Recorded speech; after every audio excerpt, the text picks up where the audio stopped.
Hello there. I am kicking off a special series for this year to address the monumental challenges that have been facing us, and especially facing leaders of this year. Addressing diversity seems like an appropriate place to start, since many of the inquiries that I've been receiving as of late have been around that effort. In the 1990s, diversity was the cool buzzword to have on the wall of many companies, on the paintings in offices, or perhaps even as a principled value on the careers page of many company websites. In the early 20s, that continue to echo that same sentiment within that year. But the commitment that was originally ignited seemed to dwindle a bit. Perhaps the need did not seem as apparent anymore. After all, there was the increase, regardless of the size, of faces that looked different from the majority. Diversity began to morph into a broader requirement that no longer meant expanding the opportunities and representation of the community customer base, or even of those who were traditionally exploited and alienated as initially intended. It began to mean differences in general. If we have people who are all different in some way, we're representing diversity, are we not? We have introverts, we have extroverts, we have the innovators as well as the producers, we have the left-handed and the right-handed, and if we are really bold, we will even focus on gender diversity, bringing in more females. However, racial diversity became something passé, as inappropriate to bring it up as when it initially became a very important goal. Only decades prior, it was a priority, and only decades later, it became out of fashion. And you better not dare speak of racism, because if you are so lucky to be one of the selected few to get let in, you certainly did not want to risk that access. Now comes a time when we are all humbled. The United States is humbled, and dare I say, the world has been humbled. The egregious, painstaking, and monstrous pandemic, also known as COVID-19, has given everyone, all of us, a grand spanking. Regardless of your privileged position, it has everyone searching for the steering wheel, the continuous drive to regain what we perceived as control. On the best days, we even aim to grasp an intimate purpose for our lives.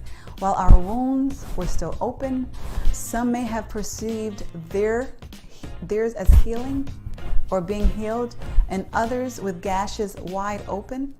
George Floyd happens. For some, this was the absolutely last emotional straw, the last straw of racism that had been detrimentally deadly to their livelihood, figuratively and physically, for a very long time. And for others, it was the last straw because they were already against the wall due to the lasting damage of this pandemic and other environmental conditions. And for some, well, for others, their eyes were opened for the absolutely first time, if you can imagine that. Or perhaps it was the first occasion that they had to focus, the opportunity to focus on such ugliness that was nothing short of a rerun for many others. Perhaps it was the explosive cocktail that was created between a massive killing pandemic and a video that would give Freddy Krueger the chills. Whatever the reason, what appears to be a tipping point, the need for diversity, and dare I even say racial diversity, once again has our attention. I would like to spend some time focusing on 7 steps to expanding diversity within your organization. What is not covered comprehensively in this vlog is inclusion. Inclusion is very important, and I would say a class above diversity. And diversity is like the prerequisite, if you will, of inclusion. it's definitely easier to accomplish of the two. Though some may argue the opposite, ideally you would commit to taking both classes at the same time. And I know that some are saying, isn't diversity hard enough? Yet, if we are honest, yes, it is. It is, especially in this country. However, diversity is not and never will be sustainable without inclusion. So given the limited time available in this vlog, and kudos to those who are still here listening to me, because I know time is limited for many of us, we're going to focus on company diversity specifically. So step number one in achieving diversity for your organization is acknowledging that you don't know what you don't know. When I think of several conversations that I have had with people who work in talent acquisition for many major companies, or even professional associations for that matter, where there has been a lack of diversity, the main argument is that they cannot seem to find the right people of color. That it's so hard to find people of color to fill those roles and to be interested. Now, admittedly, I will say to you, I will confess, I'm often thinking, though sometimes not saying or asking, is it that you cannot find people of color, or you don't know what you just don't know? And the truth is that homogeneity is the most basic and easiest way to make decisions. And that is for all of us. So while kindergartners are the most loving and collaborative and friendly people among each other, they do tend to cling to one another. While they may be friendly to everyone, they bond with each other based upon their common experience living in a world of unknowns where they know a lot more than people think that they do, and they're often underestimated. And one of the first things that they learn is to categorize. They group the round shapes with other round ones, the purples with the purples, and the greens with the greens. Categorization, we learn from an early age, saves us time.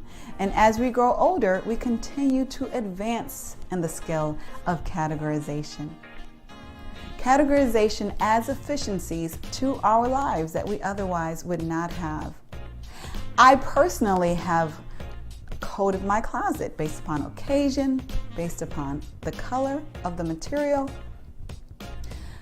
And even when we are found of people who are not like ourselves, most of us, if we're honest, we tend to categorize. Since kindergarten, we have gravitated to those like us because it is more comfortable. And that is what we tend to do, categorize. Given that, considering the context in which we live, and I know that many people reading this blog or listening to this vlog are not in the United States. And I'm specifically referencing the United States and other countries that have been developed based upon economic racism for their foundation, and of course subsequent racial disparities. So in this context, obviously that is expounded. But we are humans, and if we are humans and of human nature, we tend to feel more comfortable around those who either share experiences with us or look like us. And it's our normal tendency to categorize them in ways that we would expect to or not expect to in a knee-jerk fashion. And so this knee-jerk reaction of categorization also is the way that we will typically hire those who are like ourselves. Why would anything more or less than that be expected? And then you put that in the context of an economically driven, racially disparaging tradition, and you have what we have today, and that is a racism pandemic in a world that may ironically deem themselves as post-racial. I am reminded of a time when I was in church. I'm still in church, but there was a special occasion where blue was the color that we were to wear. Now, I went shopping and I went to at least 3 of my favorite stores, and I could not seem to find that right blue dress. Interestingly enough, I saw several green dresses. There were just green dresses all over the place. And perhaps, maybe just perhaps, that's because green is my favorite color. I wasn't used to wearing blue, I would admit, and blue was a stretch for me, and I rarely, if ever, wore blue. I eventually found a blue dress online, but I lacked a connection to it. I just was not used to wearing it. Sure, some may be offended that I dare compare people to dresses. And I agree, it's not that simple. Though what is that simple is that we are emotionally driven beings. Oftentimes we believe that we're making sound, objective decisions when we're doing nothing of the sort. We're simply responding to what feels the most familiar, the most emotionally comfortable. And some of us call it a gut feeling. Dare we not trust our gut in this modern era of self-actualization? Even in this proclaimed era of self-actualization, we must be open to learning from others in order to achieve greatness. I don't know Spanish very well, so I'm taking Spanish classes. I get help from my Spanish friends, and I don't assume that there's no use for Spanish simply because I don't know how to master the language yet. And so let's not assume that there is no need to attempt diversity simply because you haven't yet mastered it. Be open to learning from others, even if you have achieved greatness in specific areas. What many do not know is that diversity takes significant effort. While I love diverse environments and novel experiences, this is not the norm. Most people of all races prefer what is familiar. Familiar is more comfortable. Comfortable is convenient. And this leads us to number 2. Get comfortable with being uncomfortable.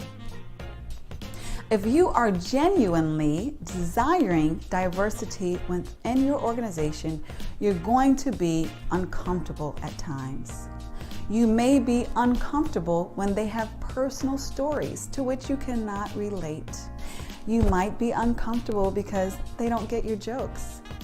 You might be uncomfortable when they disagree with your seasoned and tenured opinion. If you're at the most elementary stages of racial and cultural diversity, you may even be uncomfortable by such superficialities as the differences of foods that they eat, or the differences in their hair, and even maybe their skin.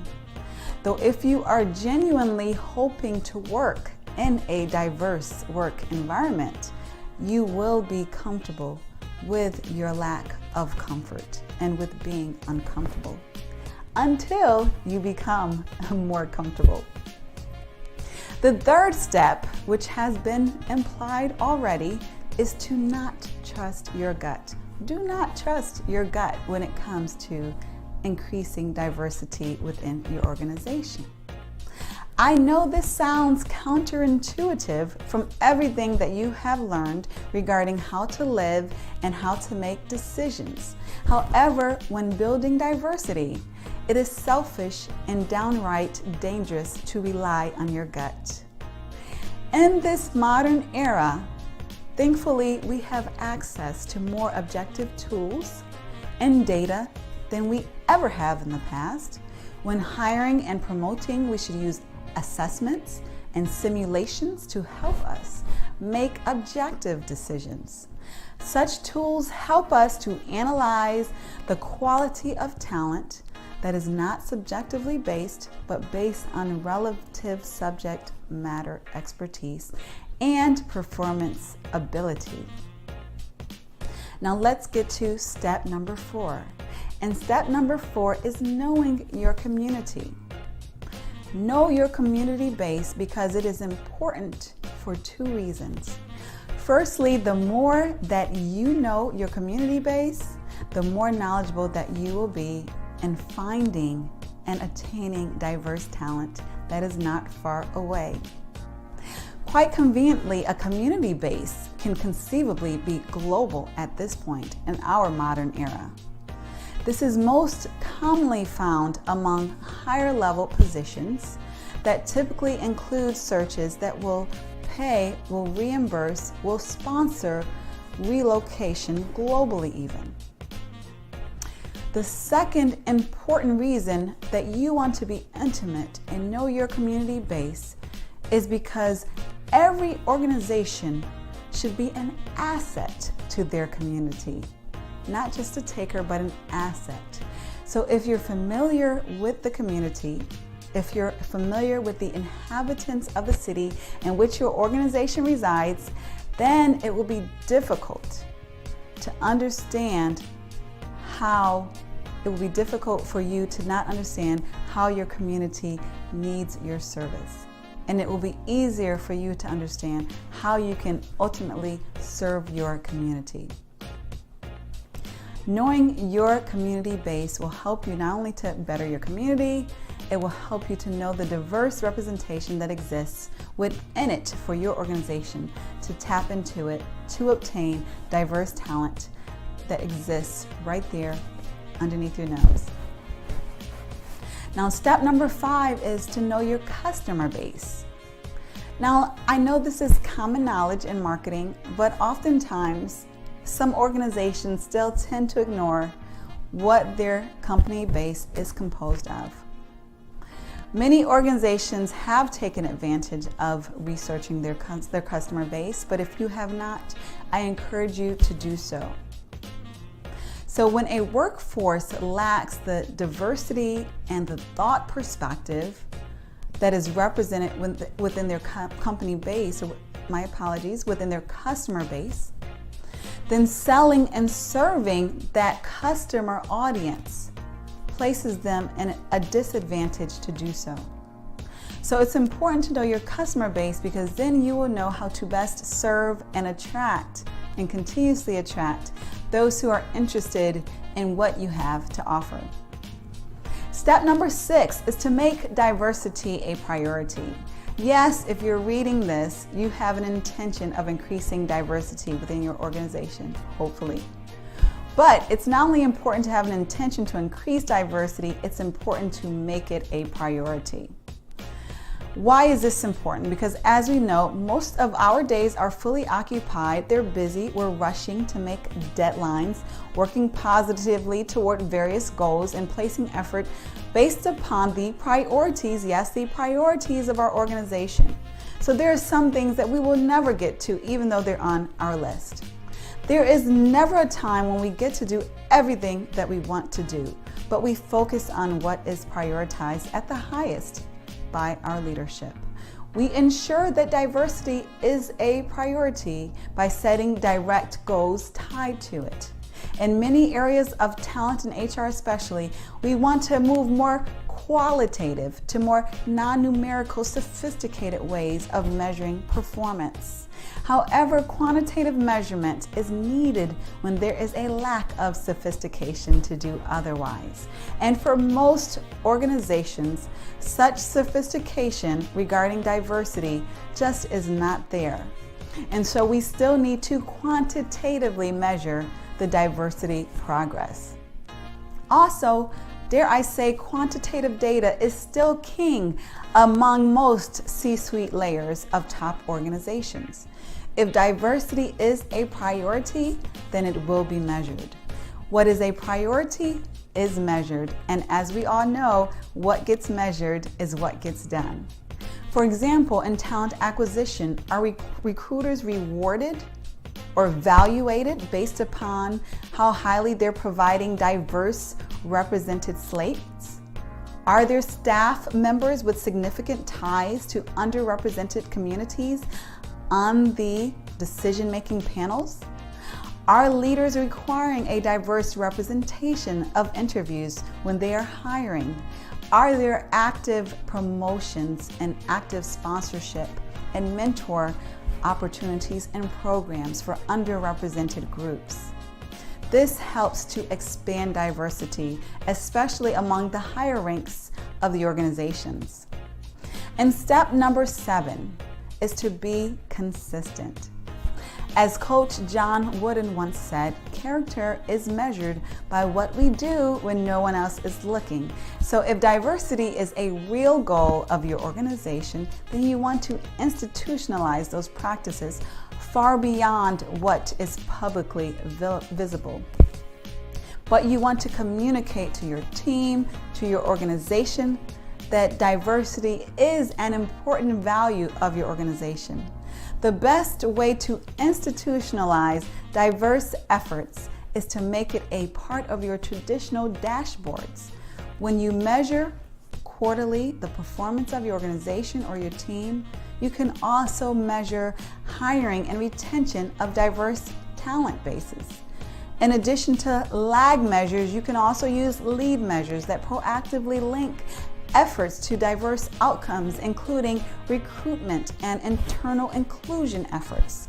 If you find this information interesting or helpful, I have a big ask for you, and that is to please share it with others, because I know that there are some people who are genuinely struggling with diversity, and I want this to be a help with them.